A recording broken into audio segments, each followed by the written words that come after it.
Comme la comédienne Edwige Feuillère ou le peintre Jean-Léon Gérôme, Édouard Belin, portraituré ici par le célèbre Nadar, est né à Vesoul. Mais qui est Édouard Belin? C'est l'inventeur du bélinographe, un appareil mystérieux capable de téléphoner à distance dès 1907 des images et des textes de qualité. Les Belin, une famille de robes, sont d'origine alsacienne.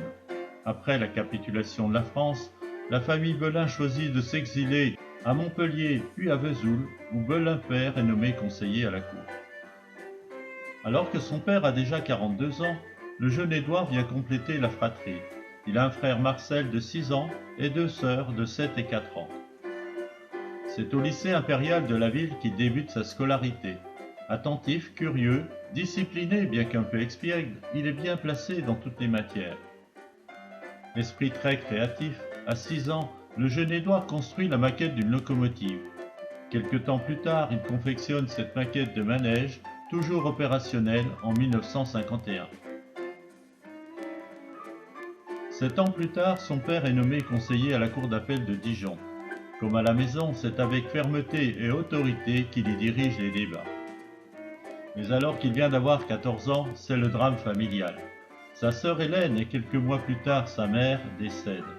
Sa grand-mère maternelle sera là pour le soutenir face à un père très affecté, de plus en plus rigide et intransigeant.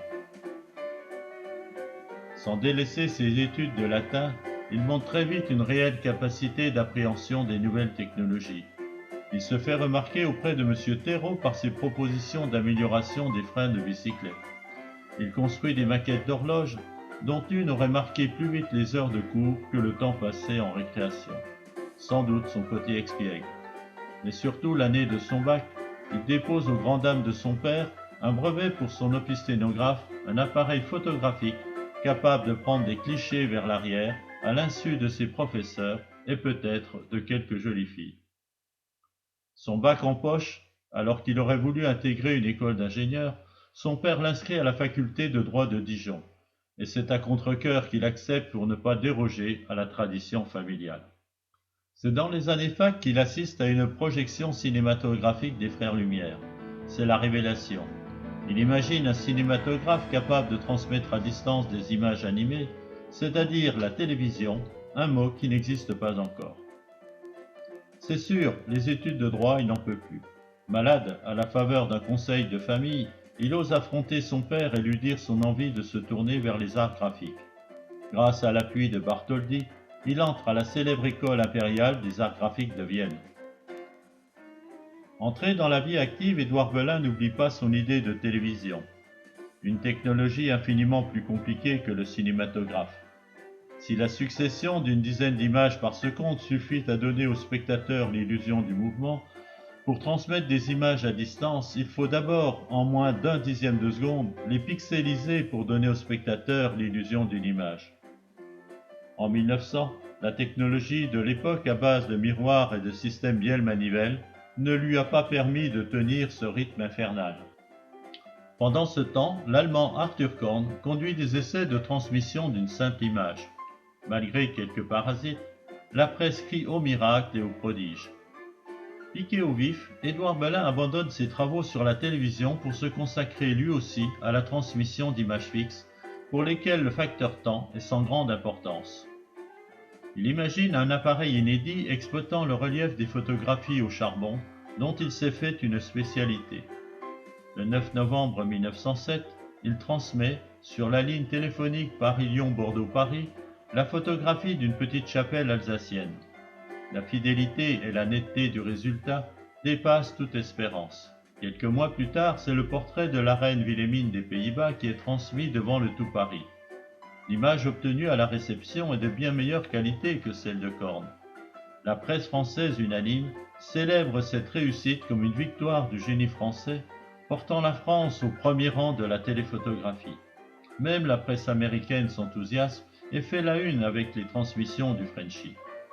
C'est la consécration, mais Édouard Belin, qui n'a pas encore vendu d'appareil, est ruiné. Il reçoit heureusement le soutien financier du mécène Edmond de Rothschild. Il peut donc poursuivre ses recherches et présenter en 1913 un appareil émetteur portatif miniaturisé destiné aux journalistes reporters. C'est ainsi qu'une photographie de l'inauguration de la foire de Lyon, prise sous une pluie battante, pourra quand même être téléphonée quasi instantanément à la rédaction parisienne du journal. Dès lors, Arthur Korn ne rattrapera jamais son retard.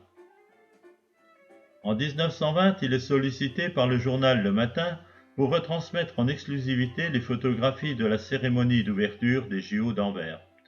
Et c'est par ce télétographe que Pierre de Coubertin félicite Le Matin de cette initiative et lui souhaite le plus grand succès. Quelques mois plus tard, le New York Times l'invite aux États-Unis. Les téléphotographies de portraits, ceux d'un Indien, du général Pershing, sont réalisées avec succès.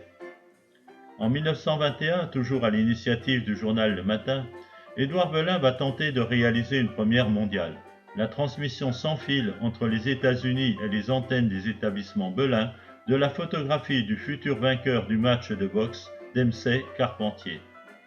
Cette première est un échec, aussi bien pour Carpentier, KO au 4e round, que pour Belin. Resté sur place, avec plus de temps pour peaufiner ses réglages, de nouvelles transmissions sans fil sont réalisées avec succès. Le Matin, qui s'est associé à ces transmissions, reçoit les félicitations chaleureuses du directeur du New York Times, et c'est toute la presse américaine qui s'enthousiasme pour cette réussite. La France et les États-Unis conquis, il entreprend un tour du monde. Il se rend en Europe, puis en Chine et au Japon, qui attendent cet appareil avec impatience, car seuls capables de transmettre leurs idéogrammes. Mais le succès commercial ne sera au rendez-vous qu'à partir de 1930 avec la médiatisation du Tour de France organisé par l'Auto. Un car bélinographique suit les étapes et envoie chaque soir les photographies des coureurs qui paraîtront dès le lendemain dans les journaux. Et c'est par l'intermédiaire de ces téléautographes que le duc, futur vainqueur, communique ses états d'âme à ses supporters par cette série de tweets. Peu à peu, l'usage du bélinographe devient un outil indispensable. Il permettra d'illustrer les articles des journaux couvrant les petits et les grands événements, comme la passation de pouvoir entre les présidents Doumergue et Doumer. Les assassinats du roi Alexandre et de Louis Barthou font l'objet d'une compétition féroce entre les journaux. Grâce au Bélino, c'est Paris Soir qui en sortira les premières images sur papier glacé, et c'est France Soir qui publiera la première téléphotographie de la naissance du prince Charles. En mars 1923, il reçoit la Grande Médaille d'Or, sorte de prix Nobel français, avant d'être promu dans les différents grades de la Légion d'honneur. Il lui sera décerné une trentaine de distinctions, comme cette médaille des transmissions sans fil à l'effigie d'Iris, messagère des dieux. Réfugié à Bordeaux en 1940, soldat sans uniforme, il met au service du pays son cryptobélinographe, rendant ainsi d'inestimables services au renseignement français. En 1950, le général de Gaulle l'élèvera à la dignité de grand officier de la Légion d'honneur pour sa participation au glorieux combat pour la libération de la France. En 1953, il est invité pour inaugurer la première foire de Vesoul. Reçu en grande pompe, il est fait citoyen d'honneur.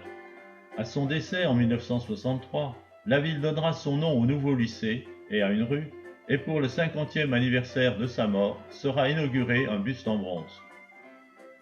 Président de nombreuses associations dont la célèbre Société de photographie, l'œuvre d'Édouard Belin se situe à la charnière de deux époques, l'ère mécanique et l'ère électronique.